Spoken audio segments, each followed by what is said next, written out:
The book is Fairy Tales by the American poet E. Cummings with pictures by John Eaton, published by the poet's estate in 1950. These are stories that the author said at night to their little child who was very little, maybe preschool, and collected into this really nice book. This story is called The House That Ate Mosquito Pie. Here's the first picture.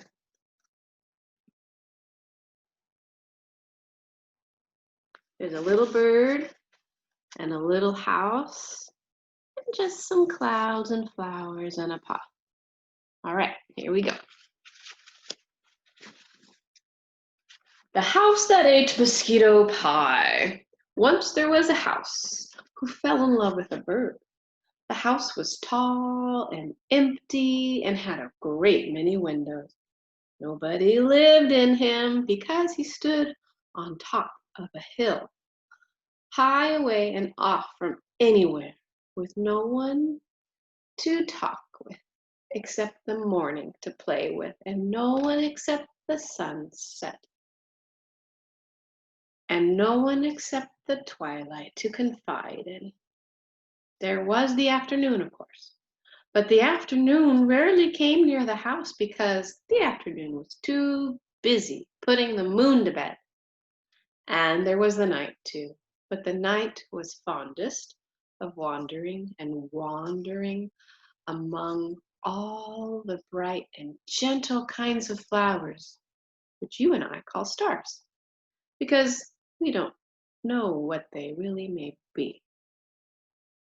So except for his friends, his three friends, the morning star, the sunset, and the twilight, this tall and empty house with a great many windows standing on top of the high hill was alone.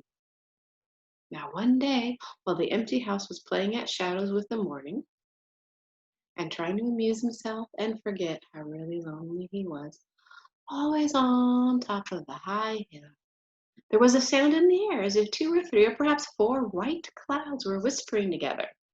And the sound came nearer and nearer the house until the house knew that it was the wings of somebody who was flying and flying and flying. In a little while, the house heard a new sound, which was as if 5 or 6 or maybe 7 brooks were laughing about a secret.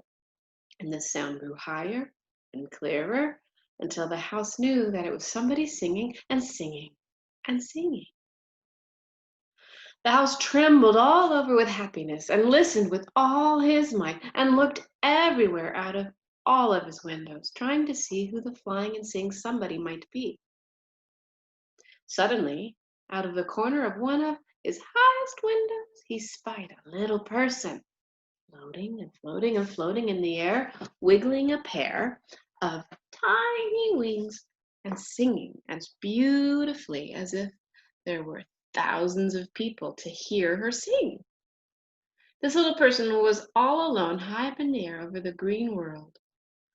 But her song tumbled gently down through the clouds and wandered everywhere along the green world, making it greener. And as it wandered along the world, this song seemed to always be looking for someone or something. At last the song came wandering very gently to the hill on which the house stood. And then the song paused very gently and seemed to find someone or something.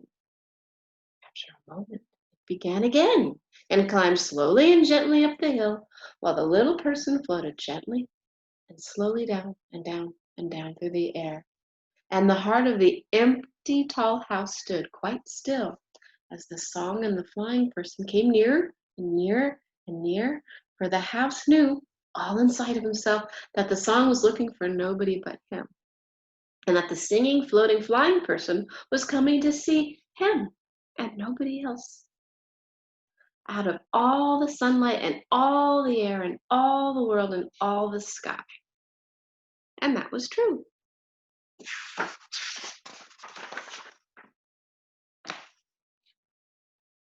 Nobody can suppose how happy the house was when all at once the tiny flying person alighted right beside him and said, "May I come to live in you?"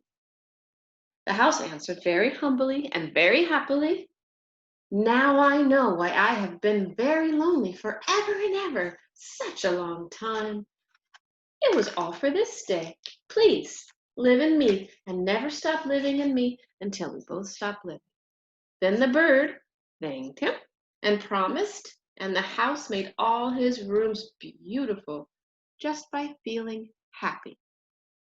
And the bird wandered and wandered through all these beautiful rooms until she became so tired that she just went right to sleep in the quietest, tiniest tip-top room.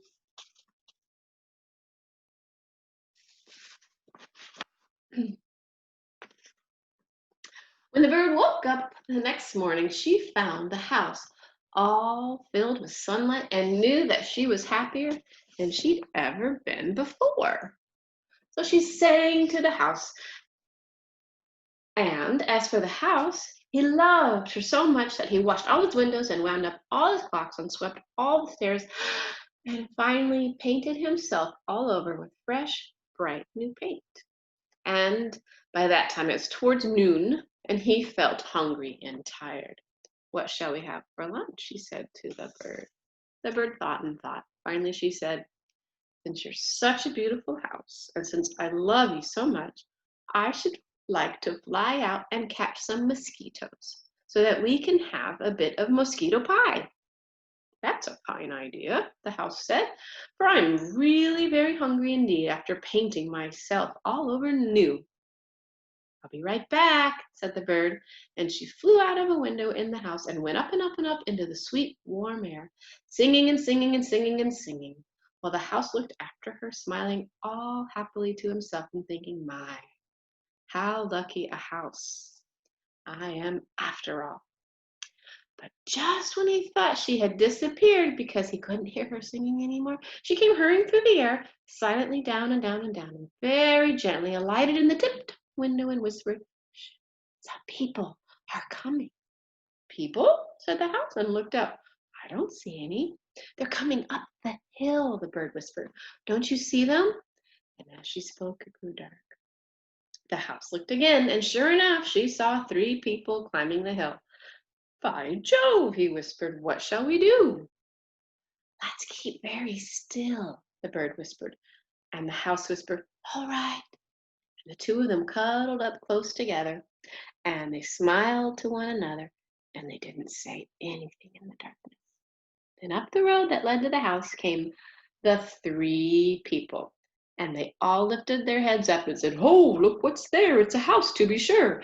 And the house never said anything, and the bird kept very still. Then up the hill to the door of the house came the 3 people, and they all cried, "Ho, what is this? A tall house, an empty house, and a full of windows house with nobody living in it?" And the bird scarcely breathed, and the house never said a word. Then up the step, through the door, and into the house came the 3 people, and they all shouted, "Ho! We own this house, we do, and let anybody tell us differently." But just at that moment, what should happen? But all of the clocks in the house began ringing all at the same time, with such a banging and crashing as you never heard. And the people all jumped right up in the air with fright, and they ran around, and out the door and down the hill as fast as they could go, with the house laughing and laughing, and the bird fluttering and singing, and a great deal of sunlight quickly rushing over all over the green world.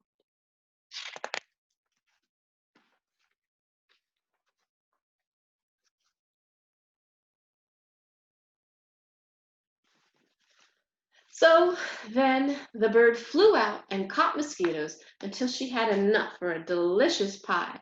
And she brought them all back and gave them to the house, who cooked them with a good deal of sugar and made them into a pie.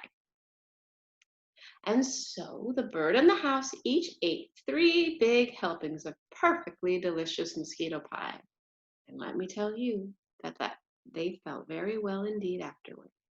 Not only that, but no people ever bothered them anymore And so they were as happy together as happy could be.